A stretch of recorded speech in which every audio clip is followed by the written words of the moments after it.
AI Explained is a storytelling series that explores how artificial intelligence is changing the way we work, create, and live.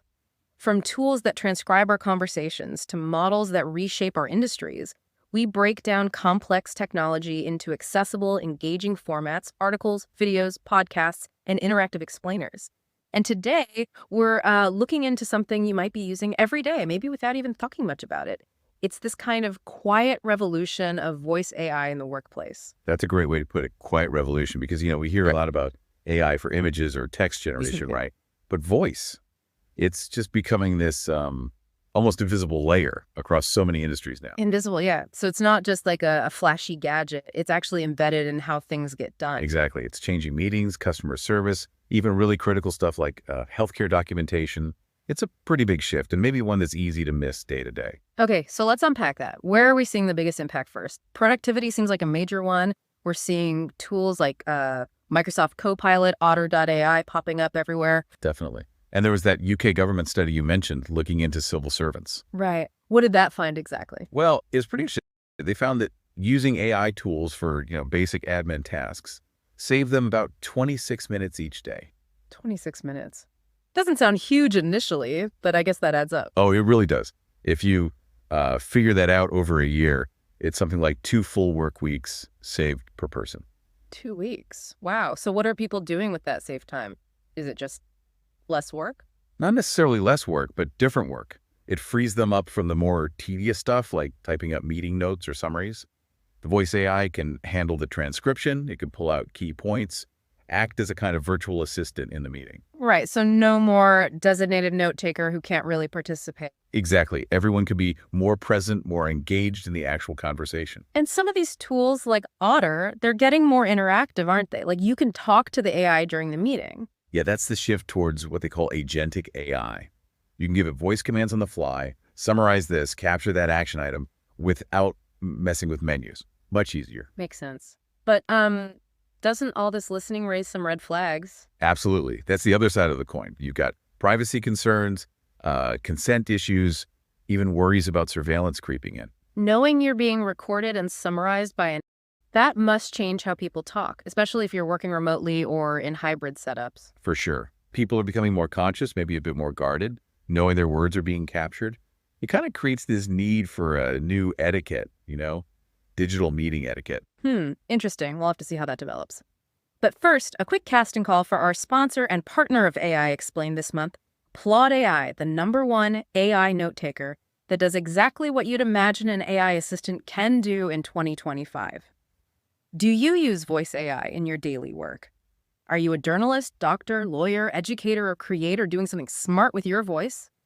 We're spotlighting modern professionals for a new series with our sponsor, Plaude.ai. Share your story with us here, and you could be featured and receive a sample of Plaude AI. Okay, we're back. So beyond meetings, where else is this voice tech showing up? Customer service seems like a big one. The drive-through example was fascinating. Oh yeah, the fast food drives chains like Hungry Jack's, KFC, they've been trialing AI order takers, and the reactions are really mixed. Mixed now. Well, some customers apparently like that the AI is always polite, never has a bad day. Okay, I can see that. But then there's definite pushback, too. People get frustrated if misunderstands them, or frankly, some just prefer talking to a real person. So it's not a simple replacement. What does that mean for the human workers, then? It looks like it's shifting their roles. The AI might handle the standard order, burger, fries, Coke, but the humans step in for your problems, unique requests, or just providing that human connection some people still value. So learning to work alongside the AI, maybe supervise it and handle the exceptions. Precisely. And it might mean needing more skills in problem solving, empathy, that kind of thing. That pattern AI handling documentation so humans can focus seems to be playing out hugely in healthcare, too. It really is. Ambient voice AI is a big deal there. Think of Microsoft's DAX Copilot. It basically listens in the background during a doctor visit. It listens to the whole conversation. Yeah. And from that, it automatically updates the patient's electronic record, drafts notes, even suggests parts of a care plan. Wow. So the doctor isn't tied to the keyboard. They can just focus on the patient. That's the major selling point. It's meant to slash that huge administrative load doctors and nurses face. Less paperwork, hopefully less burnout, more time for actual care. Makes a lot of sense. And is this tech just for the big players, the big hospitals and companies? Not anymore, it seems. No-code platforms are making it much more accessible. We saw that example of Ring AI, a startup in Bengaluru.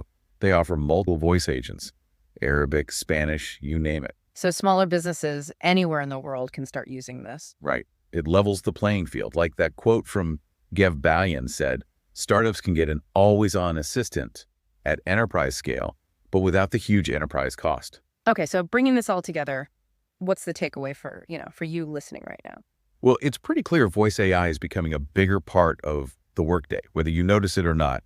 In your meetings, on calls, maybe when you are the customer. So if you're an employee, expect fewer routine tasks, maybe, but you'll need to get good at working with these AI tools. Exactly. Learning how to prompt them, how to manage when they inevitably make mistakes, and just adjusting your own communication style. Skills like judgment, empathy, they seem to become even more valuable. And for business owners, it's a balance, right? Productivity gains versus managing privacy, trust, training. Yeah, a big balancing act. You get the efficiency, but you absolutely have to handle the ethical side, make sure your team knows how to use it responsibly. It might even change who you hire, looking for people with really strong communication and critical thinking. So the bottom line isn't really AI is taking all the jobs, at least not yet. It's more like AI is changing parts of many jobs right now. That sums it up perfectly. Tasks are shifting, workflows are adapting, and maybe the key takeaway, the thing to really think about, is how to stay relevant. The sources suggest focusing on those uniquely human skills. Like real connection with people, understanding nuance, complex situations, and definitely being adaptable, knowing how to figure things out when the tech fails or something unexpected happens. Those seem to be the skills that matter most going forward.